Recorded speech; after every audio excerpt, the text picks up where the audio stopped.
Ever wonder what the Bible says about money? It's not about becoming a millionaire overnight, but about managing what you have with wisdom and purpose. Today, we're diving into 7 game-changing principles from the Bible that can totally transform your finances. Stick around, because some of these might surprise you. First things first, God owns everything. Psalm 24:1 says, "The earth is the Lord's, and everything in it, the world, and all who live in it." This is a huge perspective shift. When we realize we're not owners, but managers or stewards of God's resources, it changes everything. We start asking, God, how do you want me to use this money? Instead of just, what do I want to buy next? It takes the pressure off and puts the focus on faithfulness.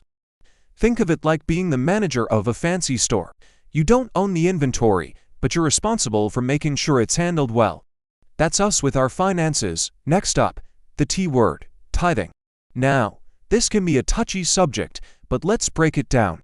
Tithing means giving the first 10% of your income back to God. Proverbs 3:09 tells us, "Honor the Lord with your wealth, with the first fruits of all your crops." Notice it says first fruits, not leftovers. This isn't about giving God what's left after we've paid all our bills and bought our lattes. It's about putting Him first. It's an act of faith and worship that says, God, I trust you to provide for me. Malachi 3 even challenges us to test God in this, promising a blessing so great we won't have room for it. It's not a magic formula for wealth, but a principle of prioritizing God in our finances. Principle number 3 is a big one. Avoid debt. Proverbs 20:7 paints a clear picture. The rich rule over the poor, and the borrower is slave to the lender. Being in debt feels like being in bondage, right? You're constantly working to pay someone else back. The Bible encourages us to live within our means and be content with what we have. Paul wrote in Philippians for that he learned the secret of being content in any and every situation, whether well-fed or hungry. Now, the Bible doesn't say all debt is a sin. Sometimes a mortgage is a necessary tool. But it warns us about the dangers of consumer debt that piles up from living beyond our means.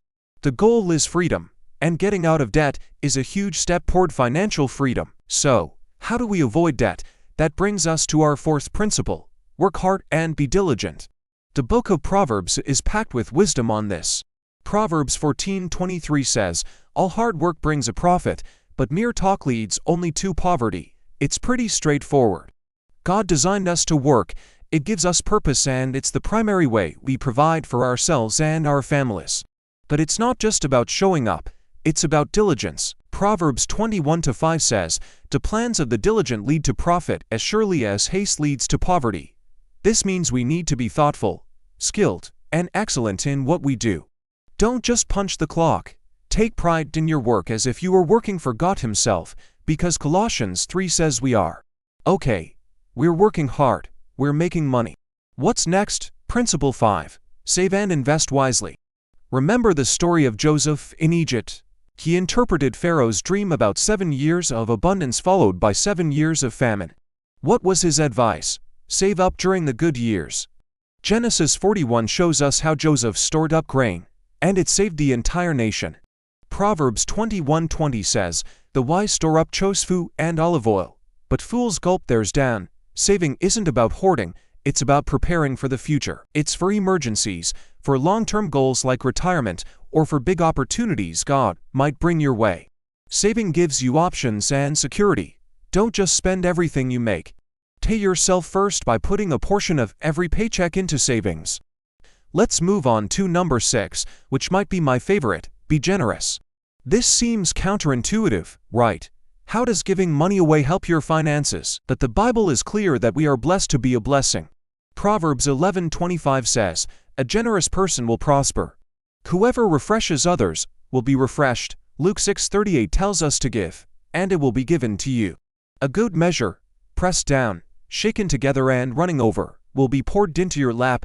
God's economy is different from ours. He promises to reward generosity. When we give to those in need, support our church, or help a friend, we're reflecting the heart of God, who is the ultimate giver. Generosity breaks the grip of greed and materialism on our hearts. It shifts our focus from getting to giving, which is a much more joyful way to live.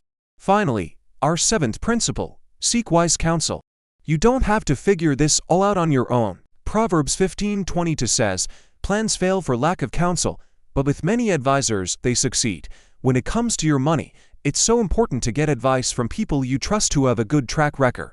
This could be a financial advisor with biblical values, a mentor from your church, or even just reading books from trusted Christian authors on finance. It's also about being teachable. Don't be too proud to ask for help or admit you don't know something.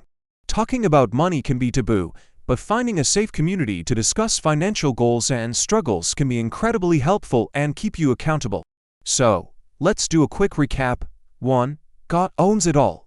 We're just managers. 2. Honor God with the first part of your income. 3. Avoid the slavery of debt. 4. Work hard and with excellence. 5. Save for the future. 6. Be outrageously generous. And 7. Seek wise counsel. These aren't just good ideas. They are timeless principles that work.